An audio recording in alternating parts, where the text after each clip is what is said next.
ما ننسخ من آية أو ننسها نأت بخير منها أو مثلها ألم تعلم أن الله على كل شيء قدير ألم تعلم أن الله له ملك السماوات والأرض وما لكم من دون الله من ولي ولا نصير صدق اللہ العظیم۔ ان آیات مبارکہ کا ترجمہ اگرچہ ہم کر چکے ہیں، لیکن اس کا جو اصل مفہوم ہے اور اس کا پس منظر ہے اس کو سمجھنا ضروری ہے۔ آپ کو معلوم ہے کہ اللہ کا دین آدم سے لے کر این دم تک ایک ہی ہے۔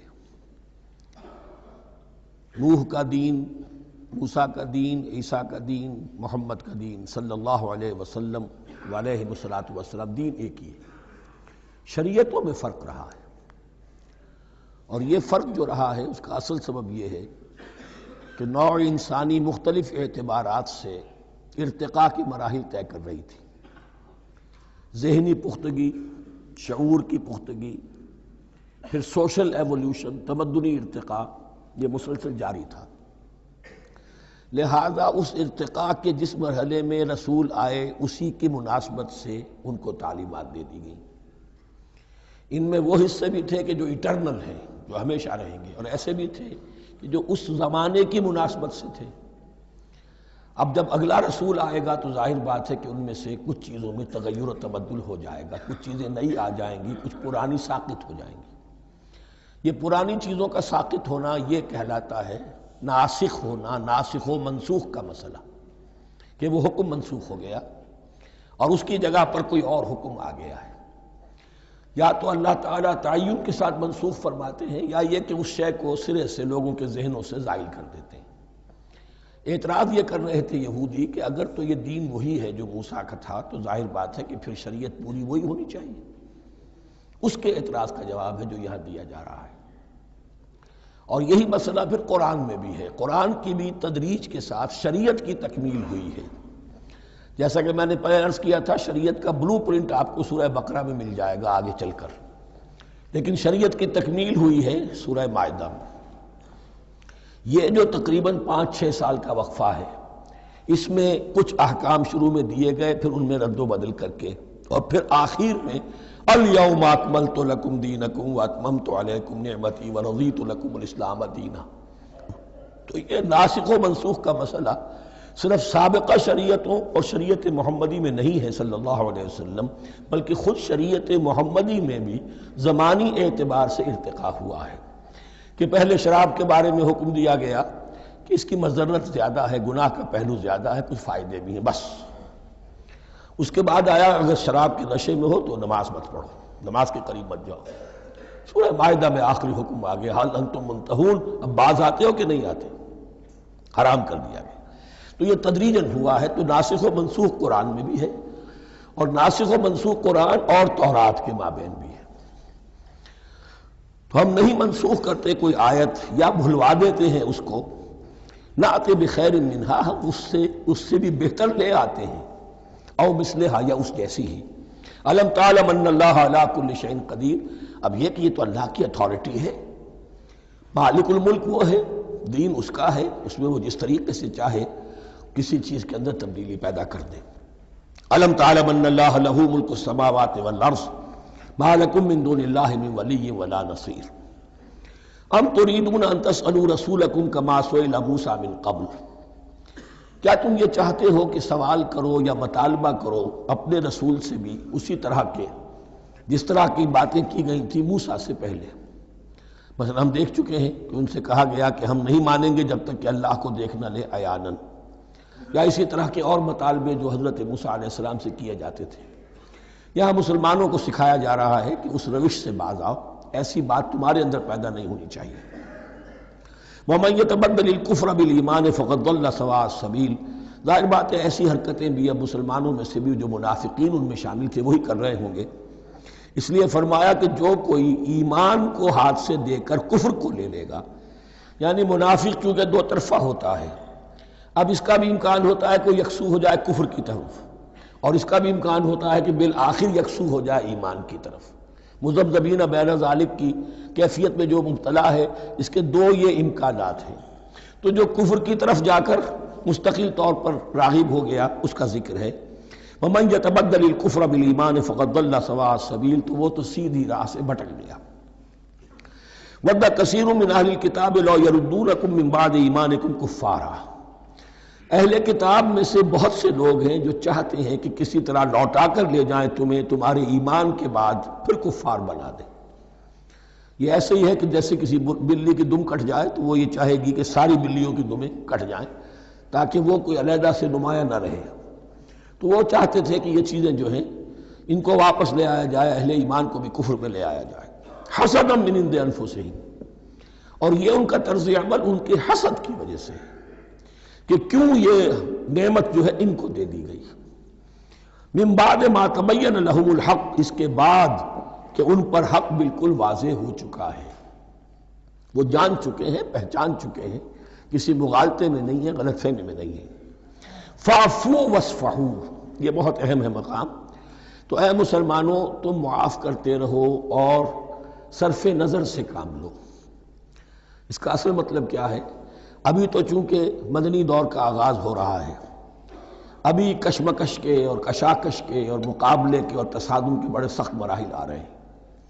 چونکہ تمہارا سب سے پہلا جو محاذ ہے وہ تو کفار مکہ کے خلاف ہے، سب سے بڑھ کر وہی آئیں گے، تم پر حملے کریں گے، جنگیں ہوں گی، تو فوری طور پر یہ جو آستین کے سانپ ہیں ان کو ابھی چھیڑو مت، جب تک یہ پڑے رہیں ڈورمنٹ، انہیں پڑا رہنے دو۔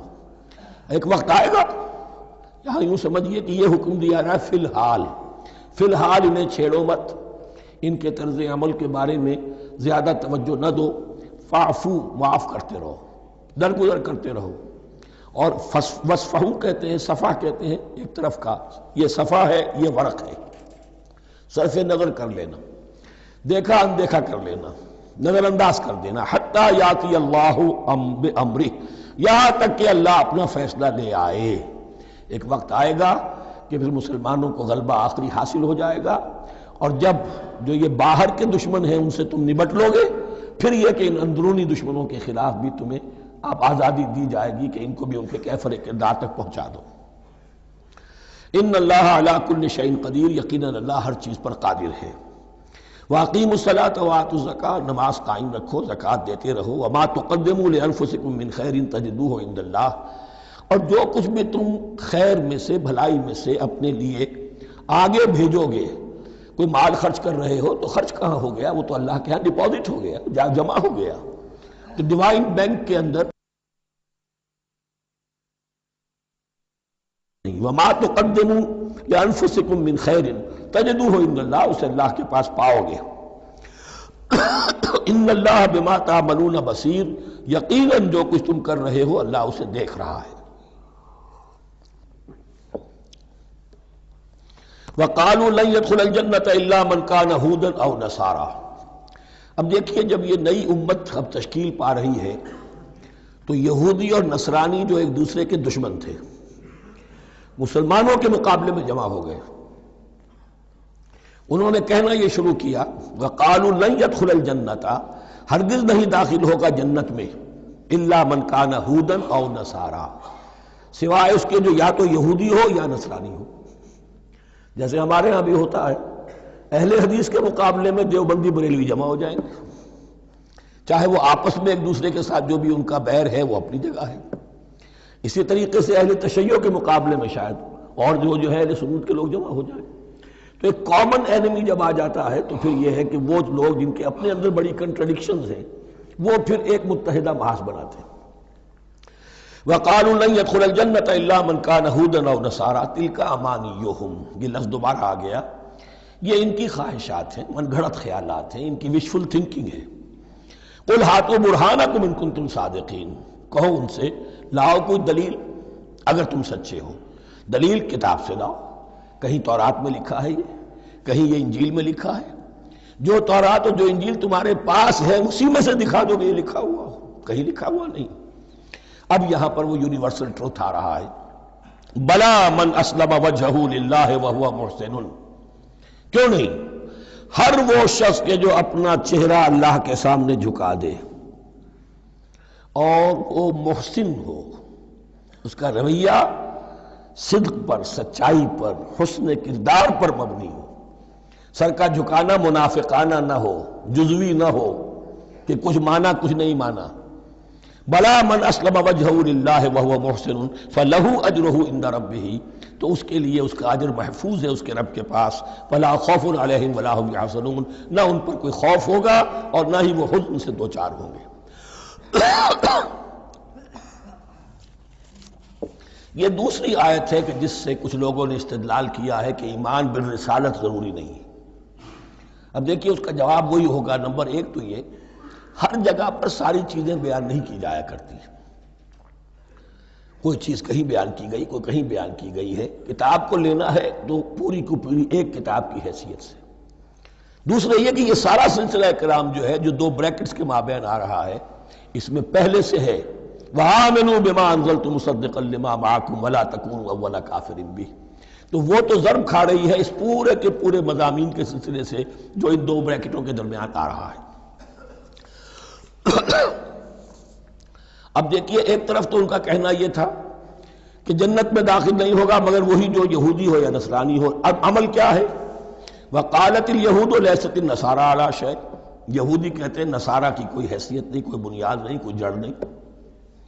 وقالت النصارى ليست اليهود على شيء، اور نصارہ کہتے ہیں کہ یہود کی کوئی بنیاد نہیں، بے بنیاد لوگ ہیں، کوئی حقیقت ان کی حقانیت ہے ہی نہیں. وهم يتلون الكتاب، اور مزہ یہ ہے کہ دونوں ایک کتاب پڑھ رہے ہیں. اولڈ ٹیسٹمنٹ تو مشترک ہے یہودیوں میں اور عیسائیوں میں، یہ بہت اہم نکتہ ہے. اور جدید عیسائیت میں جو ایک بہت بڑی طاقت ابھر رہی ہے امریکہ میں، وہ ہے کہ جو یہ عیسائیت کو جیوڈائز کر رہی ہے.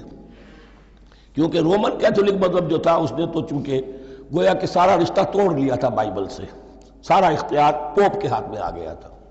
لیکن پروٹیسٹنٹس نے پھر بائبل کو قبول کیا. اب اس کی منطقی انتہا یہ کہ اولڈ ٹیسٹمنٹ کے اوپر بھی اب ان کی توجہ ہو رہی ہے کہ آخر یہ بھی تو ہم مانتے ہیں کہ ہماری کتاب ہے، اور اس میں جو کچھ لکھا ہے اس کو نظر انداز کیسے کر سکتے ہیں. تو حال ہی میں ہم نے جو ایک سیمینار کیا تھا امریکہ میں، جس میں ایک یہودی عالم بھی آئے تھے، ایک عیسائی بھی آئے تھے، اور مسلمانوں کی طرف سے بھی ہمارے ایک ساتھی بلال کوشل نے بات کی تھی. تو وہاں ایک یہودی عالم نے کہا کہ اس وقت اسرائیل کو سب سے بڑی سپورٹ جو مل رہی ہے وہ ان عیسائیوں سے مل رہی ہے امریکہ میں سے، کہ جو اس وقت ایونجلسٹ کہلاتے ہیں وہاں پر، اور جو ایک بڑا فرقہ بن کر ابھر رہے ہیں. بہرحال یہ ان کا طرز عمل ہے. وَهُمْ يَتْلُونَ الْكِتَابَ، اور وہ دونوں کے دونوں کتاب کے پڑھنے والے ہیں. كَذَلِكَ قَالَ الَّذِينَ لَا يَعْلَمُونَ مِثْلَ قَوْلِهِمْ، اسی طرح کہا تھا ان لوگوں نے کہ جو کچھ بھی نہیں جانتے انہی کی سی بات کہی تھی، یعنی یہ اشارہ ہے مشرکین مکہ کی طرف. فَاللَّهُ يَحْكُمُ بَيْنَهُمْ يَوْمَ الْقِيَامَةِ فِيمَا كَانُوا فِيهِ يَخْتَلِفُونَ، تو اللہ تعالیٰ فیصلہ کر دے گا ان کے مابین قیامت کے دن ان تمام باتوں کا جن میں کہ یہ اختلاف کر رہے تھے. وَمَنْ أَظْلَمُ مِمَّنْ مَنَعَ مَسَاجِدَ اللَّهِ أَنْ يُذْكَرَ فِيهَا اسْمُهُ وَسَعَىٰ فِي خَرَابِهَا. اب دیکھیے یہاں جو بقیہ یہ آیات آ رہی ہیں، تو اگرچہ خطاب تو ہے وہ بریکٹس کے مابین، خطاب بنی اسرائیل، لیکن اب یہاں کچھ ریفرنسز اہل مکہ کی طرف شروع ہو گئے ہیں، اور اس کے بعد سے حضرت ابراہیم کا تذکرہ آئے گا، پھر تحویل قبلہ کا ذکر آئے گا. تحویل قبلہ میں ظاہر بات ہے کہ وہ قبلہ جو ہے وہ مشرکین مکہ کے قبضے میں تھا اس وقت. اس حوالے سے ریلیونٹ کچھ مضامین جو ہیں اس کی تمہید باندھی جا رہی ہے. یہ ساری تمہید ہے جو آگے آنے والا مضمون ہے تحویل قبلہ، جو علامت تھی اس بات کی کہ اب وہ سابقہ امت مسلمہ معزول کر دی گئی اور نئی امت محمد صلی اللہ علیہ وسلم اس مقام پر نصب کر دی گئی، انسٹال کر دی گئی. اس کے حوالے سے جو مسئلے اٹھیں گے اسی لیے قال الذین لا یعلمون مثل قولہم، میں نے عرض کیا کہ یہ مشرکین مکہ کی طرف اشارہ ہے. وَمَنْ أَظْلَمُ مِمَّنْ مَنَعَ مَسَاجِدَ اللَّهِ يُذْكَرَ فِيهَا اسْمُهُ، اس سے بڑھ کر ظالم کون ہوگا جو اللہ تعالیٰ کی مسجدوں سے لوگوں کو روکے کہ وہ اس میں اس کا نام لے سکے. چونکہ مشرکین مکہ نے مسلمانوں کو محروم کر دیا تھا حرم سے، اب وہاں جانے کی ان کو اجازت نہیں تھی. سن 6 میں حضور گئے بھی ہیں، تب بھی یہ کہ صلح حدیبیہ ہو گئی، واپس آنا پڑا، عمرہ کرنے کی اجازت نہیں ملی. سن 7 میں پھر ہوا ہے. تو یہ 7 برس بہت شاہ گزرے ہیں محمد الرسول اللہ صلی اللہ علیہ وسلم اور اہل ایمان پر. اب یہاں ذکر ہو رہا ہے ان کا، قریش کا۔ وَمَنْ أَظْلَمُ مِمَّنْ مَنَعَ مَسَاجِدَ اللَّهِ أَنْ يُذْكَرَ فِيهَا اسْمُهُ وَسَعَىٰ فِي خَرَابِهَا، اور وہ اس کی تخریب میں لگے ہوئے ہیں۔ یہ خراب تخریب سے اسی سے بنا ہے۔ یہ تخریب دو طرح کی ہوتی ہے، ایک ظاہری تخریب ہوتی ہے کسی مسجد کو گرا دینا، اور ایک ظاہری نہیں باطنی معنوی ہوتی ہے۔ وہ جو تخریب ہے وہ یہ ہے کہ توحید کی بجائے اسے شرک کا اڈا بنا دیا ہے۔ وہ تو دنیا کے بتکدوں میں پہلا وہ گھر خدا کا، ہم اس کے پاسباں ہیں، وہ پاسباں ہمارا، 360 بت رکھ دیے گئے اس گھر میں لا کر، جو ابراہیم نے تعبیر کیا تھا توحید خالص کے لیے۔ وَسَعَىٰ فِي خَرَابِهَا، یہ لفظ ذرا نوٹ کر لیجئے، یہ ایک حدیث میں بھی آیا ہے، بڑی دلدوز حدیث ہے، اور میں چاہتا ہوں کہ آپ اسے ذہن میں رکھیں۔ حضور نے فرمایا یوشک ان یاتی علی الناس زمان، اندیشہ ہے کہ لوگوں پر یعنی میری امت پر ایک زمانہ ایسا بھی آ جائے گا، اب گنتے جائیے، لا یبقى من الاسلام الا اسمہ، اسلام میں سے اس کے نام کے سوا کچھ نہیں بچے گا، ولا یبقى من القرآن الا رسمہ، قرآن میں سے اس کے رسم الخط، الفاظ اور حروف کے سوا کچھ نہیں بچے گا۔ اسی کی اللہ تعالیٰ نے ضمانت دی ہے، یہ محفوظ رہے گا رسم عثمانی۔ مساجدہم عامرۃ، ان کی مسجدیں آباد تو بہت ہوں گی، وہی خراب من الہدی، ہدایت سے خالی ہو جائیں گے۔ یہ خراب کے لفظ سے ہی خراب من الہدی، وعلماؤہم شر الناس تحت ادیم السماء، اور ان کے علماء آسمان کی چھت کے نیچے کی بدترین انسان ہیں۔ من عندہم تخرج الفتنۃ وفیہم تعود، فتنہ انہی کے اندر سے برآمد ہوگا، انہی میں گھس جائے گا، یعنی ان کا کام فتنہ انگیزی، مخالفت، جنگ و جدال، بھڑکانا، اپنے اپنے فرقے کے لوگوں کے جذبات کو بھڑکاتے رہنا اور مسلمانوں کے اندر اختلافات کو ہوا دینا، یہی ان کا کام رہ جائے گا۔ آج جن کو ہم علماء کہتے ہیں ان کی عظیم اکثریت اس کیفیت سے دوچار ہو چکی ہے۔ جب مذہب اور دین پیشہ بن جائے تو کوئی خیر اس میں باقی نہیں رہتا۔ یہ دین اور مذہب پیشہ نہیں تھا، اسلام میں کوئی پیشوائیت نہیں، اسلام میں کوئی پاپائیت نہیں، اسلام میں کوئی برہمنزم نہیں، اسلام تو ایک کھلا، ہر شخص کتاب اللہ پڑھے، ہر شخص عربی سیکھے، ہر شخص کو امامت کے قابل ہونا چاہیے، ہر شخص اپنی بچی کا نکاح خود پڑھائے، ہر شخص اپنے والد کا جنازہ خود پڑھے۔ یہ جو ہم نے پیشہ بنا دیا ہے اور پھر انہیں پیسے دیتے، ظاہر بات ہے کہ پھر اس پیشے کے اندر تو پیشے میں عیب نہیں، رکھیے نہ فرہاد کو نام، پھر تو پیشہ میں تو جو کچھ پیشہ ورانہ چشمکیں ہوتی ہیں اور جو خباثتیں ہوتی ہیں وہ آتی ہیں۔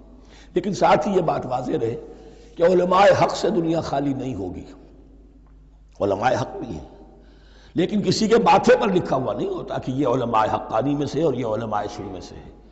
باقی یہ صحیح بات ہے کہ اکثریت ادھر جا چکی ہے، ورنہ امت کا بیڑا غرق نہ ہوتا، سیدھی سیدھی بات۔ یہ بیڑا غرق ہوا ہے تو آخر کوئی سبب ہے۔ اولئک ما کان لہم ان یدخلوها الا خائفین، ایسے لوگوں کو تو سوائے اس کے ان کا کوئی مقام نہیں ہے کہ انہیں داخل ہونے کی بھی اجازت نہیں ہونی چاہیے اس میں، یعنی اللہ کی مسجدوں میں، مگر خوف زدہ ہو کر، ڈر کر۔ لہم فی الدنیا خزی، ان کے لیے دنیا میں بھی رسوائی اور ذلت ہے، لہم فی الآخرۃ عذاب عظیم، اور آخرت میں ان کے لیے عذاب عظیم ہے۔ وللہ المشرق والمغرب، اب دیکھیے تمہید ہو رہی ہے تحویل قبلہ کے لیے۔ اب ظاہر بات ہے کہ بڑی حساس جو ہے وہ ایک کیفیت تھی یہ، تو یروشلم کے ساتھ جن کو دلچسپی تھی اور ان کے دلوں میں اس کی عقیدت تھی، مکہ مکرمہ اور بیت اللہ کے ساتھ جن کو دلچسپی تھی اور ان کے دلوں میں اس کی عقیدت تھی، تو اس حوالے سے یہ قبلہ بدلنا، اور 2 دفعہ بدلا ہے قبلہ۔ پہلے آ کے مدینے میں حضور نے یروشلم کی طرف 16 مہینے نماز پڑھی اور پھر تحویل قبلہ ہوا، تو اب اس میں کئی امتحان ہو گئے، وہ آگے آ جائے گا، لیکن اس کی تمہید باندھی جا رہی ہے۔ للہ المشرق والمغرب، مشرق اور مغرب سب اللہ کے ہیں، یعنی اگر ہم رخ کرتے ہیں مغرب کی طرف تو اس کے معنی یہ نہیں ہے کہ اللہ مغرب میں ہے، معاذ اللہ، اللہ تو جہت سے، مقام سے ماورا، وراء الورا۔ یہ تو یہ ہے کہ ایک یکسانیت پیدا کرنے کے لیے، اجتماعی رنگ دینے کے لیے ایک چیز کو قبلہ بنا دیا، علامت ہے۔ غالب نے ٹھیک کہا ہے، قبلے کو اہل نظر قبلہ نما کہتے ہیں۔ قبلہ جو ہے وہ مسجود تو نہیں ہے پرے سرحد ادراک سے اپنا مسجود، قبلے کو اہل نظر قبلہ نما کہتے ہیں۔ للہ المشرق والمغرب فینما تولوا فثم وجہ اللہ، جدھر بھی تم رخ کرو گے وہ اللہ ہی کا رخ ہے۔ ان اللہ واسع علیم، یقیناً اللہ بہت وسعت والا ہے، بہت وسعت والا ہے، وہ کسی سمت میں محدود نہیں ہے، اور علیم ہے، ہر شے کا جاننے والا ہے۔ دیکھیے یہاں یہ آیت کہہ کے اور چھوڑ دیا مسئلہ، اگلے مسئلے پر آ گئے۔ آگے آپ کو پتہ چلے گا کہ یہ در حقیقت ایک تمہید باندھی جا رہی ہے تحویل قبلہ کے لیے۔ وقالوا اتخذ اللہ ولدا سبحانہ، اور ان میں وہ بھی ہیں، اب ظاہر بات ہے یہاں پھر اشارہ ہو رہا ہے وہ اہل مکہ کی طرف، جنہوں نے یہ کہا ہے کہ اللہ نے اولاد اپنے لیے اختیار کی، یعنی وہ کہتے تھے کہ یہ جو فرشتے ہیں یہ اللہ کی بیٹیاں ہیں، نصارہ کہتے تھے کہ حضرت مسیح اللہ کے بیٹے ہیں، اور یہودیوں کا بھی ایک گروہ ایسا تھا جو حضرت عزیر کو اللہ کا بیٹا کہتا تھا۔ بل لہ ما فی السماوات والارض، نہیں، آسمانوں اور زمین میں جو کچھ ہے اسی کی ملکیت ہے، سب مخلوق ہیں، مملوک ہیں، خالق اور مالک صرف وہ ہے۔ کل لہ قانتون، اور سب کے سب اس کے فرما بردار ہیں، بڑے سے بڑا رسول، بڑے سے بڑا ولی، بڑے سے بڑا فرشتہ، بڑے سے بڑے اجرام سماویہ، سب کل لہ قانتون، بدیع السماوات والارض، وہ آسمان اور زمین کو پیدا کرنے والا ہے بغیر کسی شے کے۔ یہ ابداع اور خلق، ان میں فرق ہے۔ ابداع، بلکہ شاہ ولی اللہ دہلوی نے حجت اللہ البالغہ کا جو پہلا چیپٹر ہے اس کو یہی 3 عنوان دیے ہیں۔ اللہ تعالیٰ کے افعال بنیادی طور پر 3 ہیں، ابداع، خلق، تدبیر۔ ابداع ہے جسے انگریزی میں کہتے ہیں کریشن ایکس نہیلو، عدم محض سے کچھ بنا دیا، کچھ نہیں تھا اور بنا دیا، کن فیکون، یہ ابداع ہے۔ خلق ہے اب ایک چیز سے دوسری چیز بنانا، گارے سے انسان بنایا، یہ تخلیق ہے، آگ سے جن بنا، یہ تخلیق ہے، نور سے فرشتے بنا، یہ تخلیق ہے۔ تو ابداع، بدیع وہ ہے کہ جس نے نئی چیز، اسی لیے بدعت ہمارے ہاں کہلاتی ہے وہ شے جو دین میں نہیں تھی اور خواہ لا کے شامل کر دی گئی، جس کی کوئی جڑ بنیاد دین میں نہیں ہے، وہ بدعت ہے۔ اس سے یہ لفظ بدیع السماوات والارض، وَإِذَا قَضَىٰ أَمْرًا فَإِنَّمَا يَقُولُ لَهُ كُن فَيَكُونُ، اس کی شان تو یہ ہے کہ جب وہ کسی معاملے کا فیصلہ کر لیتا ہے تو بس کہتا ہے کہ ہو جا، اور وہ ہو جاتی ہے۔ وَقَالَ الَّذِينَ لَا يَعْلَمُونَ لَوْلَا يُكَلِّمُنَا اللَّهُ وَتَأْتِينَا آیَةٌ، اور کہا ان لوگوں نے جو علم نہیں رکھتے، یہاں پھر وہی مشرکین مکہ کی طرف روح سخن ہے، کیوں نہیں بات کرتا ہم سے اللہ، اور کیوں نہیں کوئی لے آتا ہمارے پاس کوئی نشانی۔ یہ میں عرض کر چکا ہوں، یہ مضمون جو ہے کہ ان کا مطالبہ تھا بہت شدت کے ساتھ کہ کوئی معجزے ویسے ہی دکھاؤ جیسے تم کہتے ہو کہ عیسیٰ نے دکھائے تھے، موسیٰ نے دکھائے تھے، تو ہمارے یہ مطالبے پورے کر دو، ہم مان لیں گے۔ یہ ذکر آئے گا سورہ انعام میں اور پھر سورہ بنی اسرائیل میں۔ كَذَلِكَ قَالَ الَّذِينَ مِن قَبْلِهِمْ مِثْلَ قَوْلِهِمْ، اسی طرح کی باتیں جو لوگ ان سے پہلے آئے تھے وہ بھی کہتے رہے۔ تشابہت قلوبہم، ان کے دل ایک دوسرے سے مشابہ ہو گئے ہیں۔ قد بینا الآیات لقوم یوقنون، اور ہم نے تو اپنی آیات کو واضح کر دیا ہے ان لوگوں کے لیے جو یقین کرنا چاہیں۔ انا ارسلناک بالحق بشیرا ونذیرا، اے نبی ہم نے آپ کو بھیجا ہے حق کے ساتھ بشیر اور نذیر بنا کر۔ بنیادی حیثیت آپ کی یہ ہے کہ آپ اہل حق کو بشارت دیں، فراح و ریحان و جنت نعیم، فسلام لک من اصحاب الیمین، یہ بشارت دیجئے۔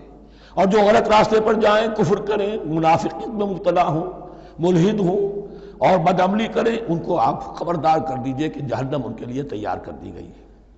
آپ کا کام دعوت ہے، ابلاغ ہے، تبلیغ ہے، نصیحت ہے۔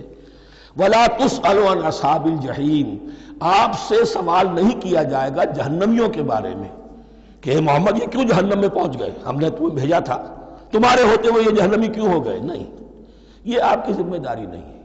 کون جنت میں جانا چاہتا ہے، کون جہنم میں جانا چاہتا ہے، یہ آدمی کا اپنا فیصلہ ہے۔ آپ کا کام ہے کہ حق کو واضح کر دیں، ہاں وضاحت میں کمی نہ رہ جائے، حق واضح ہو جائے، کوئی اشتباہ نہ ہو، بالکل مبرہن ہو جائے، واضح ہو جائے، بس یہ ذمہ داری آپ کی ہے، اس سے زیادہ نہیں۔ یہ مسئولیت جو ہوتی ہے، انسان اگر اپنی اصل مسئولیت سے زیادہ ذمہ داری اپنے سر پر ڈال لے تو اس سے بھی بہت بڑی بڑی گمراہیاں پیدا ہوتی ہیں، اور اس کا جو ایک تذکرہ ہو رہا ہے بڑی گمراہی تو معاذ اللہ وہ تو ہمارے حوالے سے ہوتی ہے۔ ہمارے ہاں کی بہت سی جماعتیں جو ہیں اسی طرح کی غلطیوں کی وجہ سے وہ غلط راستوں پر پڑ گئی، پوری تحریکیں برباد ہو گئی۔ لیکن یہاں بھی حضور کا معاملہ کیا ہو رہا تھا کہ حضور چاہتے تھے کہ کسی طرح یہ علماء یہود ایمان لے آئیں۔ بہرحال حضور کے دل میں رغبت، آخر مکے میں آپ تھے تو دعائیں مانگتے تھے، اے اللہ عمرو ابن ہشام اور عمر ابن الخطاب میں سے کسی ایک کو تو میری جھولی میں ڈال دے۔ تو اسی طرح کی دعا آپ نے کی ہوگی۔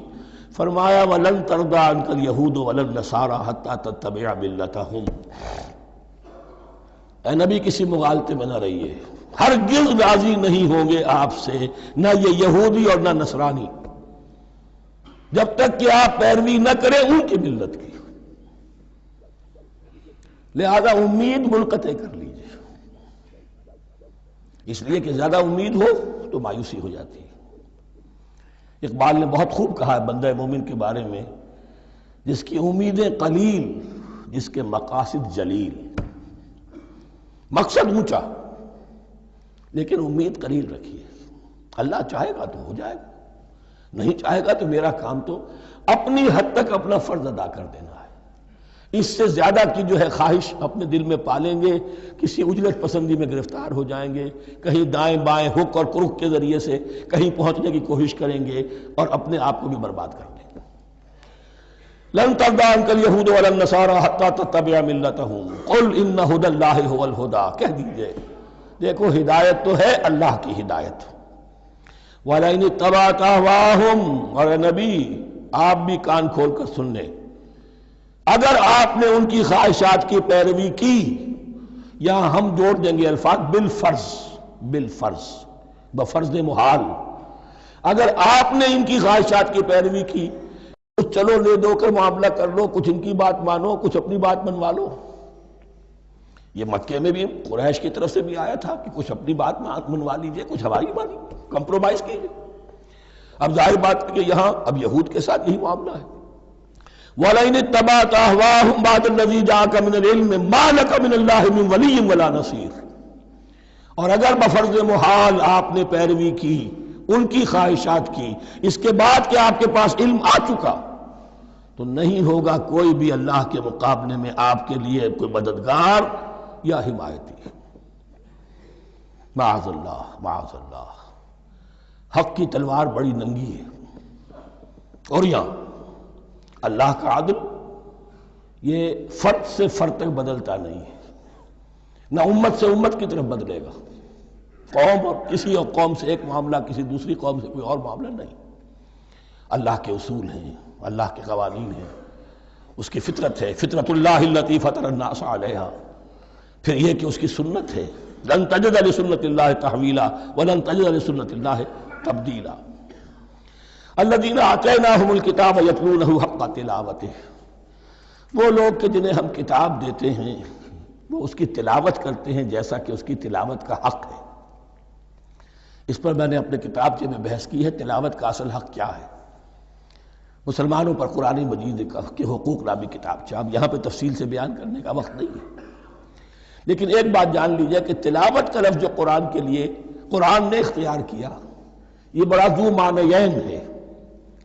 تلا یتلو ہم اسے بھی کہتے ہیں پڑھنا، اور تلا یتلو کسی کے پیچھے پیچھے چلنے کو کہتے ہیں۔ والشمس وضحاها والقمر اذا تلاها، سورج کے بعد پیچھے آتا ہے چاند۔ تو یتلو کے معنی کیا ہے؟ when you are reading the book you are following the text۔ بعض لوگوں کو دیکھا ہوگا انگلی ان کی چلتی ہے ساتھ ساتھ، وہ بیچارے جو زیادہ ماہر نہیں ہیں تو تاکہ نگاہ ادھر سے ادھر نہ ہو جائے، ایک سطر سے دوسری سطر پر نہ پہنچ جائے، انگلی بھی ساتھ ساتھ پھیرتے ہیں، تو فالوئنگ دی ٹیکسٹ۔ لیکن اس تلاوت کا اصل حق کیا ہوگا؟ جب آپ اس کتاب کو فالو کریں، اسے اپنا امام بنائیں، اس کے پیچھے چلیں، اس کا اتباع کریں، اس کی پیروی کریں، جس کی کہ دعا ہم کرتے ہیں وَاجْعَلْهُ لَنَا إِمَامًا وَنُورًا وَهُدًى وَرَحْمَةً، تو اللہ تو بنائے گا ہمارا امام اس کو اسی وقت جب کہ ہم فیصلہ کر لیں کہ ہم اس کتاب کے پیچھے چلیں گے۔ الَّذِينَ آتَيْنَاهُمُ الْكِتَابَ يَتْلُونَهُ حَقَّ تِلَاوَتِهِ أُولَٰئِكَ يُؤْمِنُونَ بِهِ، جو اللہ کی کتاب کی تلاوت کا حق ادا کرے اور اس کی پیروی بھی کرے، وہی ہیں جو اس پر ایمان رکھتے ہیں۔ جو نہ تلاوت کا حق رکھتے ہوں ادا کریں، نہ پیروی کریں، وہ دعویٰ کریں کہ ہمارا ایمان ہے تورات پر اور کتاب پر، تو یہ دعویٰ جو ہے جھوٹا دعویٰ ہے۔ میں وہ حدیث آپ کو سنا چکا ہوں، ما آمن بالقرآن من استحل محارمہ، جس شخص نے قرآن کی کسی حرام کردہ شے کو اپنے لیے حلال کر لیا، اس کا قرآن پر کوئی ایمان نہیں۔ وَمَن يَكْفُرْ بِهِ فَأُولَٰئِكَ هُمُ الْخَاسِرُونَ، اور جو اس کا کفر کرے گا تو وہی لوگ ہیں خسارے میں رہنے والے۔ اب وہ بریکٹ بند ہو رہی ہے، وہ آیت کے جو چھٹے رکوع کے شروع میں آئی تھی دوبارہ آ گئی جوں کی توں، یا بنی اسرائیل اذکروا نعمتی التی انعمت علیکم وانی فضلتکم علی العالمین۔ یہ ترتیب ذہن میں رکھیے۔ اور دوسری آیت بھی جو کہ تو صرف یہ ہے کہ ترتیب تھوڑی سی بدلی ہے۔ بریکٹ یوں بناتے ہو تو اس کی چونچ ادھر ہوتی ہے تو اس کی چونچ ادھر ہوتی ہے، تو اسی طریقے سے ذہن میں رکھیے کہ دوسری آیت کی ترتیب تھوڑی سی بدل دی ہے، درمیانی، اور وہ بھی درمیان میں چونچ والا معاملہ جو ہوتا ہے۔ وَاتَّقُوا يَوْمًا لَا تَجْزِي نَفْسٌ عَن نَفْسٍ شَيْئًا، یہ تو جو کہ تو وہی ہے، ڈرو اس دن سے جس دن کوئی جان کسی دوسری جان کے کام نہ آ سکے گی۔ وَلَا يُقْبَلُ مِنْهَا عَدْلٌ، وہاں کیا تھا وَلَا يُقْبَلُ مِنْهَا شَفَاعَةٌ، یہاں کیا آیا وَلَا يُقْبَلُ مِنْهَا عَدْلٌ، نہ اس سے کوئی فدیہ قبول کیا جائے گا۔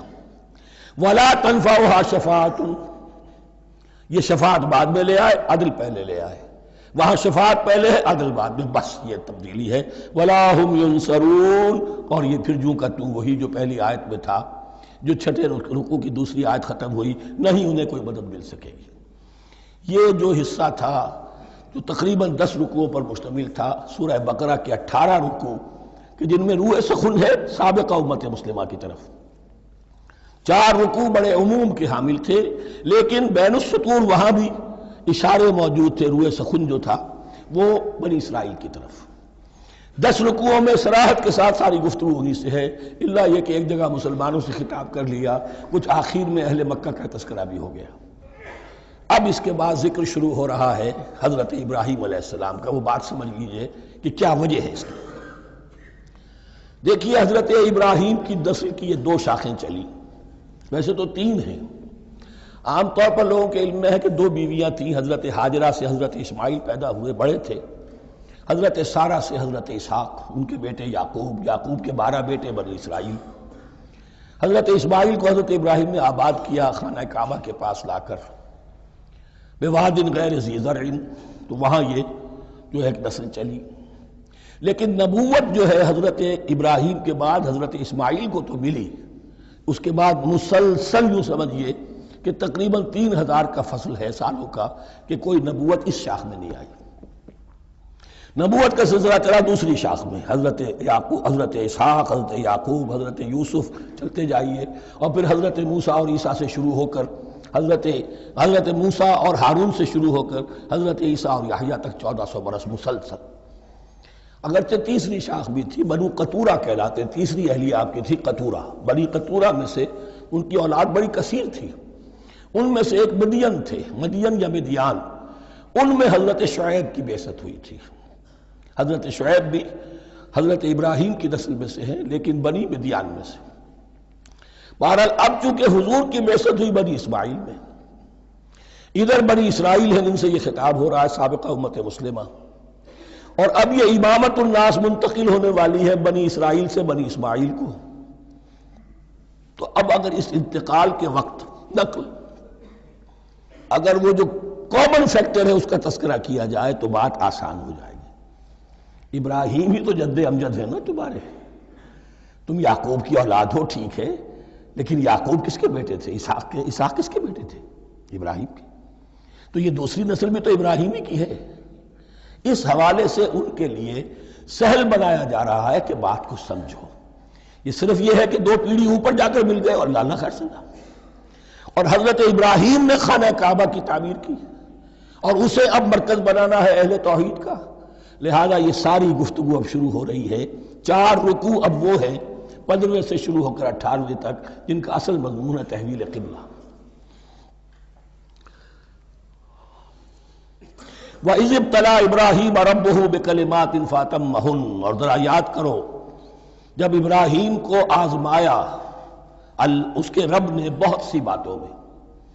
میرا ایک کتابچہ ہے حضرت ابراہیم کی شخصیت پر، حج اور عید الاضحیٰ اور ان کی اصل روح، اور اس میں ایک تحریر ہے، ایک تقریر ہے۔ جو تحریر ہے وہ مجھے بہت پسند ہے کہ کیسے کیسے امتحان آئے ہیں حضرت ابراہیم علیہ السلام پر۔ فَأَتَمَّهُنَّ، اب یہ ایک جملے میں ایک پوری داستان ہے۔ اس نے ان سب کو پورا کیا، سب میں پاس ہو گیا، ہر امتحان سے کامیابی کے ساتھ with flying colors ہر امتحان سے نکلے۔ قال انی جاعلک للناس اماما، تب ہم نے کہا اے ابراہیم اب میں تمہیں نوع انسانی کا امام بنانے والا ہوں۔ قال ومن ذریتی، انہوں نے کہا اور میری نسل کے بارے میں بھی یہ وعدہ ہے کہ نہیں؟ قال لا ینال عہد الظالمین، فرمایا میرا یہ عہد ظالموں سے متعلق نہیں ہوگا۔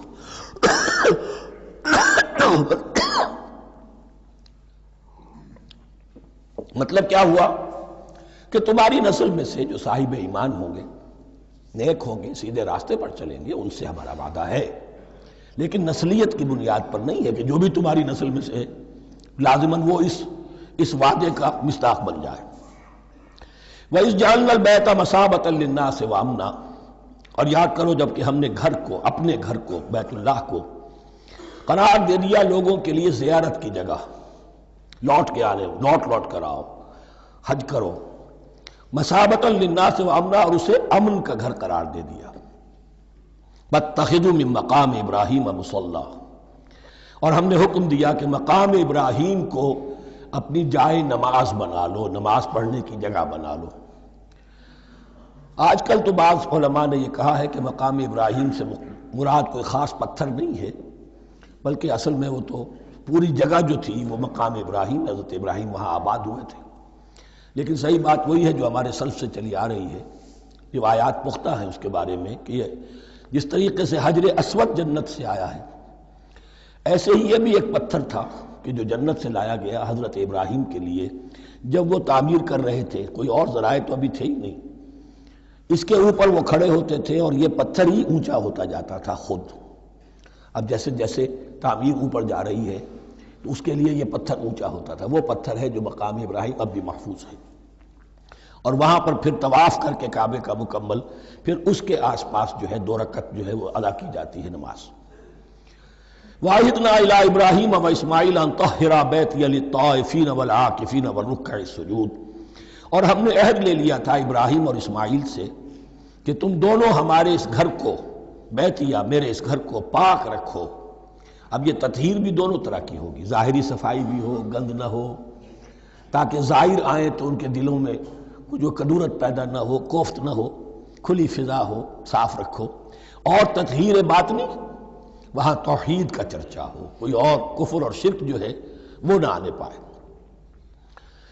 ان طہرا بیتی للطائفین والعاکفین، طواف کرنے والوں کے لیے، اعتکاف کرنے والوں کے لیے، والرکع السجود، اور رکوع اور سجود کرنے والوں کے لیے۔ وَإِذْ قَالَ إِبْرَاهِيمُ رَبِّ اجْعَلْ هَٰذَا بَلَدًا آمِنًا وَارْزُقْ أَهْلَهُ مِنَ الثَّمَرَاتِ مَنْ آمَنَ مِنْهُمْ بِاللَّهِ وَالْيَوْمِ الْآخِرِ، اور یاد کرو جب کہ ابراہیم نے کہا تھا اے میرے پروردگار اس گھر کو امن کی جگہ بنا دے، اور اس کے رہنے والوں، اس کے ہاں آباد ہونے والوں کو یعنی بنی اسماعیل کے لیے ان کو رزق عطا فرما، میووں کا اور پھلوں کا۔ من آمن منہم باللہ والیوم الآخر، اب یہاں حضرت ابراہیم خود رک گئے کہ میں اپنی ساری اولاد کے لیے یہ دعا نہ کروں، اس لیے کہ وہاں روک دیا گیا تھا لا ینال عہد الظالمین۔ تو جو بھی ان میں سے ایمان اور عمل صالح والے ہوں اور یوم آخر پر ایمان رکھتے ہوں، اجعل هذا البلد آمنا وارزق اهله من الثمرات من آمن منهم بالله واليوم الآخر۔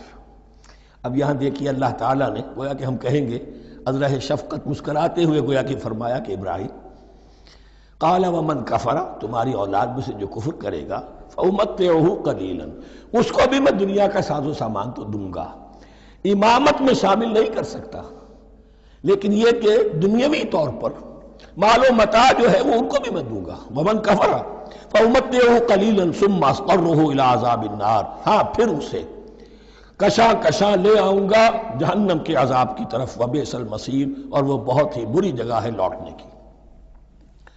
وَإِذْ يَرْفَعُ إِبْرَاهِيمُ الْقَوَاعِدَ مِنَ الْبَيْتِ وَإِسْمَاعِيلُ، اور یاد کرو جب کہ ابراہیم اٹھا رہے تھے ہمارے گھر کی بنیادوں کو، اور اسماعیل، باپ بیٹا دونوں لگے ہوئے تھے۔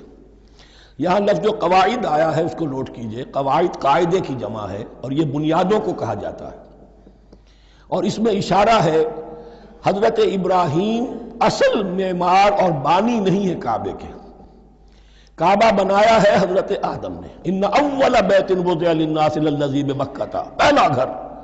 اب کیسے ممکن تھا حضرت آدم علیہ السلام کے زمانے سے لے کر اور حضرت ابراہیم تک کم و بیش جو ہے 4000 برس ہے، عام اندازہ جو ہے تورات کا اگر آپ لگائیں تو کوئی مسجد نہیں بنی ہوگی کیا؟ یہ پہلا گھر ہے، پہلا وہ گھر خدا کا۔ تو اس کی بنیادیں رہ گئی تھیں، باقی وہ امتداد زمانہ سے، اور چونکہ یہ سیلاب کا راستہ تھا، سیلاب کی وجہ سے وہ سب جو ہے دیواریں بہہ گئی تھیں، صرف بنیادیں تھیں۔ ان بنیادوں کو پھر وَإِذْ بَوَّأْنَا لِإِبْرَاهِيمَ مَكَانَ الْبَيْتِ، یہ سورہ حج میں جا کر مضمون تفصیل سے آئے گا۔ اب میں آئے گا کہتا ہوں، آ چکا ہے حقیقت کے اعتبار سے، اس لیے کہ یہ ساری مکی صورتیں ہیں جو نازل ہو چکی ہیں سورہ بقرہ سے بہت پہلے۔ تو جب وہ ان بنیادوں کو اٹھا رہے تھے تو دعائیں مانگ رہے تھے، ربنا تقبل منا انک انت السمیع العلیم، اے رب ہماری اس کوشش کو، ہماری اس مشقت کو، محنت کو قبول فرما۔ باہر گھر بنا رہے ہیں، پتھر اٹھا اٹھا کر لا رہے ہیں، حضرت اسماعیل کی عمر اس وقت لگ بھگ 13 برس ہے، ہاتھ بٹا رہے ہیں۔ ربنا تقبل منا انک انت السمیع العلیم، اے رب ہماری اس کوشش کو شرف قبول عطا فرما، یقیناً تو سب کچھ سننے والا اور جاننے والا ہے۔ ربنا وجعلنا مسلمین لک، اور اے رب ہمیں اپنا فرما بردار بنائے رکھ۔ نوٹ کیجئے ابراہیم کہہ رہے ہیں، تو میں اور آپ اگر مطمئن ہو جائیں کہ میری موت لازماً حق پر ہوگی تو بہت بڑا دھوکہ ہے۔ ڈرتے رہنا چاہیے، اللہ کی پناہ طلب کرتے رہنا چاہیے۔ ربنا وجعلنا مسلمین لک، اے اللہ ہم دونوں کو اپنا فرما بردار بنائے رکھ، ومن ذریتنا امۃ مسلمۃ لک، اور ہم دونوں کی نسل میں سے اٹھائیو برپا کی جو ایک امت جو تیری فرما بردار امت ہو۔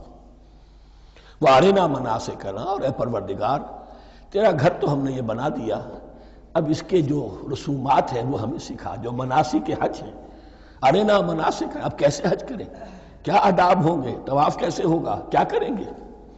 وتب علینا، اور ہم پر اپنی شفقت کی نظر فرما، انک انت التواب الرحیم، یقیناً تو ہی ہے بہت ہی زیادہ توبہ کا قبول فرمانے والا اور شفقت کے ساتھ رجوع کرنے والا اور رحم فرمانے والا۔ ربنا وابعث فیہم رسولا منہم،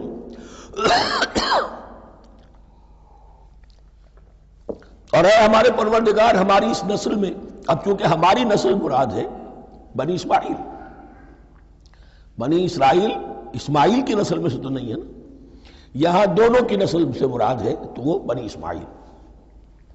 ہماری اس نسل میں اٹھائی ہو ایک رسول انہی میں سے، باہر کا نہ ہو، کوئی مغایرت کا، اجنبیت کا پردہ حائل نہ ہو۔ وہ کیا کرے، یتلو علیہم آیاتک، تیری آیات ان کو پڑھ کر سنائے، وَيُعَلِّمُهُمُ الْكِتَابَ وَالْحِکْمَةَ، اور صرف سنائے نہیں، تعلیم دے انہیں کتاب اور حکمت کی۔ صرف سنا دینا تو بہت آسان کام ہے، سکھانا، تعلیم دینا، دلوں میں بٹھانا، اور حکمت، وَيُزَكِّيهِمْ، اور ان کو پاک کرے، ان کا تزکیہ کرے، ان کے دلوں میں تیری محبت اور آخرت کی طلب کے سوا کوئی طلب باقی نہ رہنے دے۔ انک انت العزیز الحکیم، یقیناً پروردگار تو ہی ہے زبردست اور کمال حکمت والا۔ وَمَن يَرْغَبُ عَن مِّلَّةِ إِبْرَاهِيمَ إِلَّا مَن سَفِهَ نَفْسَهُ، اور ایسا شخص کون سا ہوگا جو ابراہیم کے طریقے سے منہ موڑے۔ یہ رغبت کا لفظ عربی زبان میں دونوں طرف جاتا ہے، رغبہ الہ، کسی شے کی طرف رغبت ہونا، محبت ہونا، میلان ہونا، اور رغبہ عن، کسی شے سے متنفر ہونا، کسی شے سے ابا کرنا، اس کو چھوڑ دینا۔ وَمَن يَرْغَبُ عَن مِّلَّةِ إِبْرَاهِيمَ إِلَّا مَن سَفِهَ نَفْسَهُ، سوائے اس کے جس نے اپنے آپ کو حماقت ہی میں مبتلا کرنے کا فیصلہ کر لیا ہو. اور کون ہوگا جو ابراہیم کے طریقے سے منہ موڑے؟ وَلَقَدِ اسْتَفَيْنَاهُ فِي الدُّنْيَا، اور ہم نے تو اسے دنیا میں بھی پسند کر لیا تھا، چن لیا تھا. وَإِنَّهُ فِي الْآخِرَةِ لَمِنَ الصَّالِحِينَ، اور یقیناً آخرت میں بھی وہ ہمارے صالح بندوں میں سے ہوں گے. اِذْ قَالَ لَهُ رَبُّهُ أَسْلِمْ قَالَ أَسْلَمْتُ لِرَبِّ الْعَالَمِينَ. جب جب کہا اس سے اس کے پروردگار نے کہ مانو میرا حکم، اس نے کہا پروردگار قبول ہے تیرا حکم، یہاں تک کہ ذبح کرو بیٹے کو، حاضر. یہ آخری امتحان تھا، آخری. 100 برس کی عمر میں، 87 برس کی عمر میں دعائیں مانگ مانگ کر بیٹا لیا تھا اسماعیل. حضرت سارہ کے ہاں کوئی اولاد نہیں ہوئی تھی. اب وہ 13 برس کا تھا، بازو بن گیا تھا، اور اس وقت ذبح کرنے کا حکم آیا. جب بھی کہا ہم نے مانو ہمارا حکم، قال اسلمت لرب العالمین. اللہ تعالی ہمیں بھی توفیق دے کہ اس کی پیروی کریں. وَوَصَّىٰ بِهَا إِبْرَاهِيمُ بَنِيهِ وَيَعْقُوبُ، اور اسی کی وصیت کی تھی ابراہیم نے بھی اپنے بیٹوں کو اور یعقوب نے بھی. یا بنی، وہ کیا تھی نصیحت؟ اے میرے بیٹو، ان اللہ اصطفیٰ لکم الدین، دیکھو اللہ نے تمہارے لیے دین کو پسند فرما لیا ہے. کون سا دین؟ فلا تموتن الا وانتم مسلمون، اور دیکھنا موت نہ آنے پائے مگر فرما برداری کی حالت میں. یہی بات آئے گی سورہ آل عمران میں مسلمانوں سے خطاب کر کے، یا ایھا الذین آمنوا اتقوا اللہ حق تقاتہ ولا تموتن الا وانتم مسلمون، اور ان الدین عند اللہ الاسلام ومن یبتغ غیر الاسلام دینا فلن یقبل منہ. ام کنتم شہداء اذ حضر یعقوب الموت، کیا تم اس وقت موجود تھے جب یعقوب کی موت کا وقت آیا؟ جب آدم کی یعقوب پر موت، یہ لفظی ترجمہ ہوگا. اذ حضر یعقوب الموت اذ قال لبنیہ ما تعبدون من بعدی. حضرت یعقوب نے اپنے سارے بیٹوں کو جمع کیا، 12 کے 12، اور مصر میں پہنچ چکے تھے یہ حضرت یوسف علیہ السلام کے ذریعے سے، جو سورہ یوسف میں ساری کہانی آئے گی. وہاں انتقال ہوا تو انہوں نے اپنے بیٹوں کو جمع کیا. اذ قال لبنیہ ما تعبدون من بعدی، میرے بعد تم کس کی پوجا کرو گے، کس کی پرستش کرو گے؟ یہ بات نہیں تھی کہ انہیں معلوم نہیں تھا، لیکن یہ کہ ایک میثاق، قول و قرار اور پختہ کرنے کے لیے. قالوا نعبد الہک و الہ آبائک ابراہیم و اسماعیل و اسحاق، انہوں نے کہا کہ ہم پوجیں گے، بندگی کریں گے، پرستش کریں گے آپ کے معبود کی اور آپ کے آبا ابراہیم، اسماعیل اور اسحاق کے معبود کی. اور یہ کوئی مختلف معبود نہیں ہے، الہ واحدہ، وہ تو ایک ہی الہ ہے. وَنَحْنُ لَهُ مُسْلِمُونَ، ہم اس کے لیے اس کے سامنے سر جھکاتے ہیں، اسی کی فرما برداری کا اقرار کرتے ہیں. تِلْكَ أُمَّةٌ قَدْ خَلَتْ، یہ آیت 2 مرتبہ آئے گی اسی رکوع میں. یہ ایک گروہ تھا انسانوں کا جو گزر گیا، ابراہیم، اسماعیل، اسحاق، یعقوب، ان کی اولاد. قد خلت، وہ گزر گئے.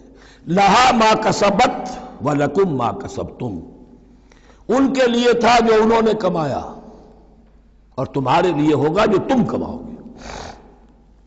یعنی یہاں پدرم سلطان بود کا کوئی مقام نہیں ہے. ہر شخص کے لیے اپنا عمل، اپنا ایمان، اپنی کمائی. وَلَا تُسْأَلُونَ عَمَّا كَانُوا يَعْمَلُونَ، تم سے یہ نہیں پوچھا جائے گا کہ وہ کیا کرتے تھے، تم سے پوچھا جائے گا تم کیا کر کے لائے ہو. تو راچے ہے پدرم سلطان بود، تو راچے ہے. تم کیا ہو بھائی، تو اپنی بات کرو، باپ تمہارا سلطان تھا، ہوگا. وَقَالُوا كُونُوا هُودًا أَوْ نَصَارَىٰ تَهْتَدُوا، لیکن اس پس منظر میں اب ان کی خباثت کو نمایاں کیا جا رہا ہے کہ یہ تو تھی وصیت ابراہیم کی اور یعقوب کی، اور اس وقت کے یہود و نصارہ کا کیا رویہ ہے؟ قَالُوا كُونُوا هُودًا أَوْ نَصَارَىٰ تَهْتَدُوا، وہی متحدہ محاذ حضور کے خلاف. یا تو یہودی، انہوں نے کہا کہ یا یہودی ہو جاؤ یا نصرانی تو ہدایت پر ہو جاؤ گے. قُلْ بَلْ مِلَّةَ إِبْرَاهِيمَ حَنِيفًا، کہہ دیجئے نہیں، بل نتبع، ہم تو نتبع یہاں پر محذوف مانیے، بل نتبع ملت ابراہیم حنیفا، نہیں ہم تو پیروی کریں گے ابراہیم کے طریقے کی بالکل یکسو ہو کر. وما کان من المشرکین، اور وہ مشرکوں میں سے نہیں تھے. قولوا آمنا باللہ، اب یہاں مسلمانوں کو حکم دیا جا رہا ہے. دیکھو تم ان کے جو کچھ وہ کہتے ہیں اس کے جواب میں تم یہ کہو، قولوا کہو آمنا باللہ، ہم ایمان رکھتے ہیں اللہ پر، وما انزل الینا، اور جو کچھ نازل کیا گیا ہماری جانب، وما انزل الی ابراہیم و اسماعیل و اسحاق و یعقوب، اور جو کچھ نازل کیا گیا ابراہیم اور اسماعیل اور اسحاق اور یعقوب کی طرف، والاسباط، اور ان کی اولاد کی طرف، وما اوتی موسیٰ و عیسیٰ، اور جو کچھ دیا گیا موسیٰ کو اور عیسیٰ کو، وما اوتی النبیون من ربہم، اور جو کچھ دیا گیا تمام نبیوں کو ان کے رب کی طرف سے، لا نفرق بین احد منہم، ہم ان میں سے کسی کے مابین تفریق نہیں کرتے، ہم سب کو مانتے ہیں. دیکھیے ایک ہے تفضیل، کسی کو ایک کو زیادہ افضل سمجھنا دوسرے سے، یہ اور بات ہے. وہ تو سورہ آل عمران میں آئے گا تلک الرسل فضلنا بعضهم علی بعض. تفریق یہ کہ ایک کو مانے ایک کو نہ مانے. ان رسولوں میں سے ایک کا انکار سب کا انکار ہے. لا نفرق بین احد منہم ونحن له مسلمون، اور ہم نے تو اسی کی فرما برداری کا قلادہ اپنی گردن میں ڈال دیا ہے. فَإِنْ آمَنُوا بِمِثْلِ مَا آمَنْتُمْ، پھر اے مسلمانوں اگر یہ بھی ایمان لائیں یہود اور نصارہ بالکل اسی طرح جیسے تم ایمان لائے ہو، نو کمپرومائز، ٹھیک ٹھیک وہی دین اختیار کریں، وہی راستہ جو کہ محمد کے ذریعے سے تمہیں دیا گیا صلی اللہ علیہ وسلم. فَإِنْ آمَنُوا بِمِثْلِ مَا آمَنْتُمْ بِهِ فَقَدْ اهْتَدَوْا، تب وہ ہدایت پر ہوں گے. وَإِنْ تَوَلَّوْا، اور اگر وہ پیٹھ موڑ لیں، فَإِنَّمَا هُمْ فِي شِقَاقٍ، تو اس کے معنی یہ ہے کہ وہ زدم زدہ میں اور دشمنی کے اندر وہ مبتلا ہو چکے ہیں. فَسَيَكْفِيكَهُمُ اللَّهُ، تو اے نبی آپ کے لیے ان کے مقابلے میں اللہ کافی رہے گا، آپ فکر نہ کریں. آپ کسی کمپرومائز کی دعوت کی طرف توجہ ہی نہ دیں. کچھ دو کا معاملہ سوچیں بھی نہ، ان کی مخالفتوں سے آپ مرعوب نہ ہوں، ان کی دھمکیوں کا کوئی اثر نہ دیں. فَسَيَكْفِيكَهُمُ اللَّهُ، اللہ کافی رہے گا آپ کے لیے ان سب کے مقابلے میں. وَهُوَ السَّمِيعُ الْعَلِيمُ، اور یقیناً وہ سب کچھ سننے والا اور جاننے والا ہے. ایسا نہیں ہے کہ اسے معلوم نہ ہو کہ آپ اس وقت کن حالات میں ہیں، کیسی مشکلات میں ہیں، کس طرح کی نازک صورتحال دن بدن جو ہے شکل بدل رہی ہے، لیکن آپ قائم رہیں. یہ ہے جگہ جہاں پر خون پڑا ہوا ہے، اس نسخے میں جو حضرت عثمان تلاوت فرما رہے تھے، اور اس وقت باغیوں نے انہیں شہید کیا ہے. ان کی زوجہ محترمہ نائلہ، انہوں نے بچانا چاہا ہے تو ان کی انگلیاں کٹ گئیں، اور خون جو ہے وہ فَسَيَكْفِيكَهُمُ اللَّهُ، ان الفاظ پر وہ خون پڑا ہے، وہ دھبا اب بھی موجود ہے. وَهُوَ السَّمِيعُ الْعَلِيمُ، اور وہ سب کچھ سننے والا اور جاننے والا ہے. صبغۃ اللہ، کیا معنی؟ یہاں پر بھی ایک آپ کو محذوف ماننا ہوگا. اخترنا صبغۃ اللہ، ہم نے تو اختیار کر لیا ہے اللہ کے رنگ کو.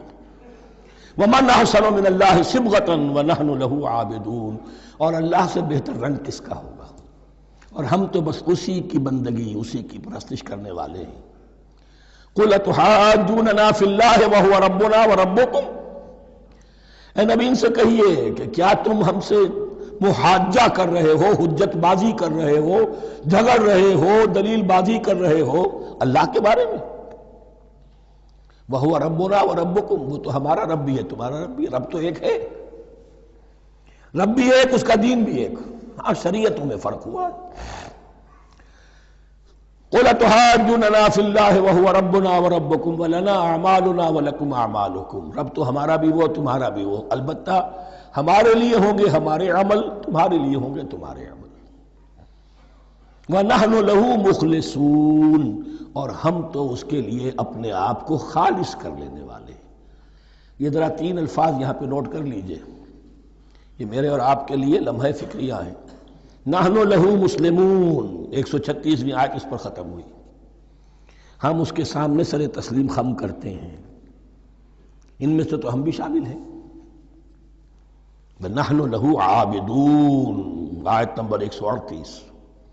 ہم اس کی بندگی کرنے والے ہیں، اسی کی بندگی کرنے والے ہیں. تو صرف اسلام نہیں، عبادت اور ٹوٹل عبادت، ٹوٹل بندگی، پوری زندگی میں اس کے ہر حکم کی پیروی اور اطاعت۔ اس سے آگے بات آئی وَنَحْنُ لَهُ مُخْلِصُونَ، یہ عبادت اخلاص کے ساتھ نہیں ہے تو منافقت ہے۔ اس عبادت سے کوئی دنیا کی منفعت پیش نظر نہ ہو، سوداگری نہیں، یہ عبادت خدا کی ہے۔ دنیا بنانا، دنیا کمانا، دین کو ذریعہ بنانا، اس سے بڑی اور اس سے گری ہوئی کوئی حرکت نہیں۔ اخلاص، حضور نے فرمایا من صلی یرائی فقط اشرکا ومن صام یرائی فقط اشرکا ومن تصدق یرائی فقط اشرکا۔ جس نے نماز پڑھی دکھاوے کے لیے اس نے شرک کیا، جس نے روزہ رکھا دکھاوے کے لیے اس نے شرک کیا، اور جس نے صدقہ خیرات دیا دکھاوے کے لیے اس نے شرک کیا۔ وَنَحْنُ لَهُ مُخْلِصُونَ، نَحْنُ لَهُ مُسْلِمُونَ، نَحْنُ لَهُ عَابِدُونَ، نَحْنُ لَهُ مُخْلِصُونَ۔ اللہم ربنا اجعلنا منہم، اللہم ربنا اجعلنا منہم۔ ام تقولون ان ابراہیم و اسماعیل و اسحاق و یعقوب والاسباط کانوا ھودا او نصارا، کیا تمہارا کہنا یہ ہے کہ ابراہیم اور اسماعیل اور اسحاق اور یعقوب اور ان کی اولاد یہودی تھے یا نصرانی تھے؟ تم جو کہتے ہو کہ یا یہودی ہو جاؤ یا نصرانی تب ہدایت پاؤ گے، تو ابراہیم یہودی تھے یا نصرانی؟ اور اسحاق اور یعقوب اور یوسف اور موسیٰ اور عیسیٰ یہ کون تھے؟ یہی بات آج مسلمانوں کو سوچنی چاہیے۔ محمد الرسول اللہ اور ان کے اصحاب دیوبندی تھے یا بریلوی تھے یا اہل حدیث تھے یا شیعہ تھے یا سنی تھے؟ ان تقسیموں سے اوپر ہونے کی ضرورت ہے۔ اللہ کے ساتھ اخلاص کا تقاضا یہ ہے، ٹھیک ہے ایک فقہی مسلک کے اعتبار سے ایک شخص کسی مسلک کی پیروی کر رہا ہے، لیکن اپنے آپ کو اس سے آئیڈینٹیفائی کرانا اور اس مسلک کو مقدم رکھنا دین پر، اور اس مسلک ہی کے لیے محنت اور مشقت اور بھاگ دوڑ تبلیغ ہو رہی ہے اسی کی، یہ چیز بالکل اس اصل حقیقت کے خلاف ہے کہ جو اللہ کے دین نے ہمیں سکھائی۔ ام تقولون ان ابراہیم و اسماعیل و اسحاق و یعقوب والاسباط کانوا ھودا او نصارا قل انتم اعلم ام اللہ، کہیے ان سے کہ تم زیادہ جانتے ہو یا اللہ زیادہ جانتا ہے۔ ومن اظلم ممن کتم شہادۃ عنده من اللہ، کان کھول کر سن لو، اس سے بڑھ کر ظالم کون ہوگا جس نے اللہ کی ایک گواہی جو اس کے پاس تھی اسے چھپا لیا۔ تمہارے پاس گواہیاں ہیں، علماء یہود جانتے تھے یہ اللہ کے رسول ہیں جن کے ہم منتظر تھے، اس گواہی کو چھپائے بیٹھے۔ ومن اظلم ممن کتم شہادۃ عنده من اللہ وما اللہ بغافل عما تعملون، اور اللہ ہرگز غافل نہیں ہے کہ اس سے جو تم کر رہے ہو۔ تلک امۃ قد خلت، یہ گروہ مقدس جماعت تھی یہ جس کے یہ گلے سرسبت تھے، یہ گزر گئے۔ لہا ما کسبت ولکم ما کسبتم، جو کمائی انہوں نے کی، جو عمل انہوں نے کمائے وہ ان کے لیے، تمہارے لیے نہیں۔ تمہارے لیے وہ ہوگا جو تم کماؤ گے۔ ولا تسألون عما كانوا يعملون، اور تم سے ان کے عمل کے بارے میں نہیں پوچھا جائے گا کہ انہوں نے کیا کیا، تم سے سوال یہ ہوگا کہ تم نے کیا کیا۔ بارک اللہ لی ولکم فی القرآن العظیم ونفعنی وإیاکم بالآیات والذکر الحکیم۔